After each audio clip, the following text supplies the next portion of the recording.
धरती का southern continent जो साउथ पोल पर लोकेटेड है, यह दुनिया का सबसे ठंडा, सूखा और बर्फ से ढका महाद्वीप है।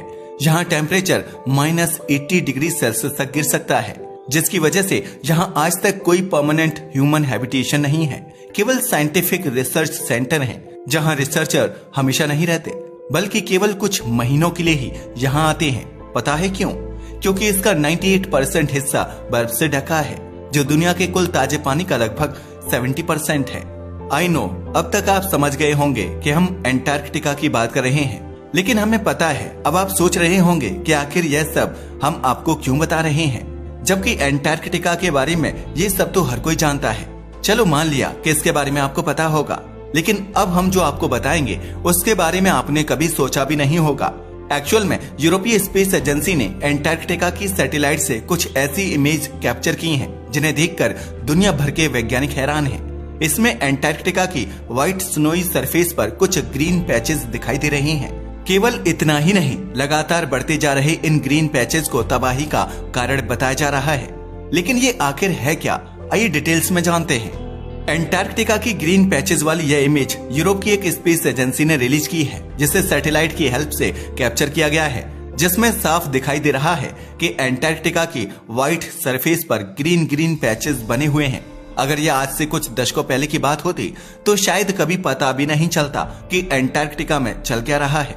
मगर अब क्योंकि आज हमारे पास एक डेवलप्ड टेक्नोलॉजी है, इसलिए एंटार्कटिका में क्या हो रहा है यह सब देखना हमारे लिए आसान है। लेकिन आज से कुछ सदियों पहले ऐसा नहीं था। आज हमने भले ही अर्थ के ऊपर, नीचे, पानी के अंदर, उसके बाहर हजारों मिस्ट्रीज को सुलझा लिया हो, लेकिन 10वीं सदी के समय ऐसा नहीं था। मगर तब भी एंटार्कटिका एक पहेली था। वैसे हम आपको बताते चले, आज जो एंटार्कटिका दूर दूर तक बर्फ से ढका हुआ है, आज से 100 मिलियन साल पहले वो ऐसा नहीं था। जहां आज एंटार्कटिका में बर्फ के अलावा कुछ नहीं मिलता, वहीं आज से 100 मिलियन साल पहले हरे भरे जंगल, जीव जंतु और पेड़ पौधे हुआ करते थे। उस टाइम के इस वर्ल्ड को ग्रीन अर्थ कहा जाता था। तब क्लाइमेट भी बहुत अलग थी, वेदर गर्म रहता था, साथ ही पृथ्वी के पोल्स पर बर्फ दूर दूर तक भी नहीं थी। अब आप एंटार्कटिका के बारे में इमेजिन कर सकते हैं, यानी कि आज सफेद दिखने वाला एंटार्कटिका एक बहुत बड़ा जंगल दिखता था, जिसमें घने पेड़ पौधे और फल फूल उगते थे। अगर आपको विश्वास नहीं आता तो साइंटिस्ट द्वारा की गई रिसर्च को देख सकते हैं। उनका मानना है कि आज से 100 मिलियन साल पहले एंटार्कटिका में बर्फ की जगह ग्रीनरी थी। यहाँ पर डायनासोर से लेकर जाइंट सी क्रिएचर्स मौजूद थे। और यही नहीं, इनफैक्ट यहाँ का टेम्परेचर बिल्कुल ह्यूमन रेस, पेड़ पौधों सभी के लिए फ्रेंडली था। लेकिन अचानक से अर्थ के टेम्परेचर में चेंज आने लगा, क्योंकि हमारी पृथ्वी पर आइस एज की शुरुआत हो चुकी थी। आज से 34 मिलियन साल पहले टेम्परेचर में आई इस चेंज से एंटार्कटिका धीरे धीरे ठंडा होने लगा। और कब यह हरा भरा कॉन्टिनेंट सफेद बर्फ की चादर में बदल गया, किसी को पता भी नहीं लगा। एंटार्कटिका में मौजूद जीव जंतु और पेड़ पौधे सभी बर्फ की चादर के नीचे दबकर रह गए हैं, जिससे प्रेजेंट वाला एंटार्कटिका हमारे सामने है।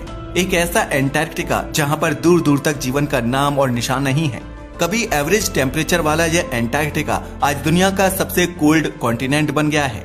इनफैक्ट एंटार्कटिका कब एक बर्फीला कॉन्टिनेंट बन गया है, इस बात का सालों तक तो हमें पता ही नहीं चला। फिर 1820 में कुछ ऐसा हुआ कि इस सफेद कॉन्टिनेंट पर दुनिया की नजर पड़ी। दरअसल 1820 में रशियन एक्सप्लोरर फेबियन गॉटलिब ने पहली बार एंटार्कटिका को देखा। एक ऐसे एंटार्कटिका को जो देखने में बिल्कुल सफेद था, यानी कि यहाँ पर बर्फ जमी हुई थी। जब पहली बार उनकी एंटार्कटिका पर नजर पड़ी तो उन्हें ऐसा लगा कि वह एक सेकंड वर्ल्ड को देख रहे हैं, जहां पर दूर दूर तक इंसान है ही नहीं, न यहाँ पर पेड़ पौधे हैं और न ही जीवन। एंटार्कटिका के बारे में 1820 में फेबियन गॉटलिब को थोड़ा अजीब लगा होगा, यह देखने में भी स्करी लगा होगा। लेकिन एंटार्कटिका जैसा भी है, उसका सेम एज इट इज रहना हमारे लिए बहुत जरूरी है। एंटार्कटिका में हुए माइनर चेंज भी हमारी अर्थ के लिए डेंजरस हो सकते हैं। आज जिस तरह से ग्लोबल वार्मिंग की वजह से टेम्परेचर इंक्रीज हो रहा है, एंटार्कटिका की बर्फ भी पिघल रही है। इस थोड़ी सी बर्फ के पिघलने से ह्यूमन पर बहुत बुरा असर पड़ रहा है। दुनिया के कुछ शहरों में टेम्परेचर 50 डिग्री को क्रॉस कर गया है। इतनी हाई टेम्परेचर में मानव का सरवाइव करना बहुत डिफिकल्ट है। लेकिन अगर ग्लोबल वार्मिंग यहाँ पर नहीं रुकती तो यह टेम्परेचर और भी ज्यादा बढ़ जाएगा और आज बर्फ से ढका हुआ हमारा एंटार्कटिका बहते समुद्र की तरह लगने लगेगा। इसलिए ग्लोबल वार्मिंग को रोकने का पूरी दुनिया ट्राई कर रही है। अभी तक तो हम ग्लोबल वार्मिंग को ही एक ट्रबल की तरह कंसीडर कर रहे थे, मगर जब यूरोपीय स्पेस एजेंसी ने एंटार्क्टिका की सैटेलाइट से ली गई इन इमेजेस में ग्रीन पैचेस को देखा तो एक और मुसीबत हमारे सामने आ गई, जो शायद ग्लोबल वार्मिंग से भी ज्यादा बड़ी है। एंटार्क्टिका के लिए यह ग्रीन पैचेस जमीन से 100 फीट ऊपर है, क्योंकि इसके नीचे तो बर्फ ही है। लेकिन सवाल ये उठता है कि जहां पर पौधों के लिए मिट्टी नहीं है, वहां पर यह ग्रीन पैचेस कहां से आए? एक्चुअल में एंटार्क्टिका का एनवायरनमेंट ऐसा नहीं है कि वहां पर पेड़ पौधे सरवाइव कर सके। इसलिए इस इमेज ने सोशल मीडिया और साइंटिस्ट कम्युनिटी में तहलका मचा रखा है। नेचर जर्नल में पब्लिश्ड एक आर्टिकल में इन ग्रीन पैचेस को ग्रीन स्नो एल्गी का नाम दिया गया है। साइंटिस्ट इस पर रिसर्च कर रहे हैं। उन्होंने इमेज में दिखाई देने वाले इन सभी पैचेस को एक साथ मिलाकर एक मैप डेवलप किया है, जिनकी डीप रिसर्च से पता चला है कि ये ग्रीन पैचेस एंटार्क्टिका की कोस्ट लाइन पर ज्यादा हैं, यानी कि उन जगहों पर जहां पर सी बर्ड्स, पेंगुइन, सी सेल्स और दूसरे सी एनिमल की कॉलोनी है। साइंटिस्ट ने ग्रीन पैचेस का जो मैप बनाया है उसका टोटल एरिया 1.9 स्क्वायर किलोमीटर तक पहुंच गया है। लेकिन सवाल ये आता है कि आखिर एंटार्क्टिका की इतनी मोटी बर्फ पर यह ग्रीन पैचेस बने कैसे?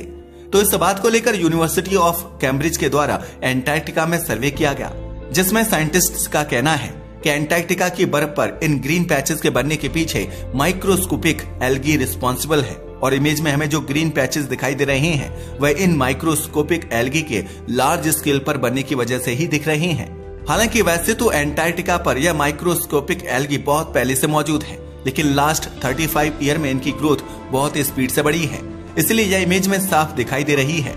लेकिन 35 सालों में ऐसा क्या हुआ कि यह माइक्रोस्कोपिक एल्गी लार्ज स्केल पर डेवलप हुई है? तो बताते चले कि साइंटिस्ट इसके पीछे का कारण ग्लोबल वार्मिंग को बता रहे हैं।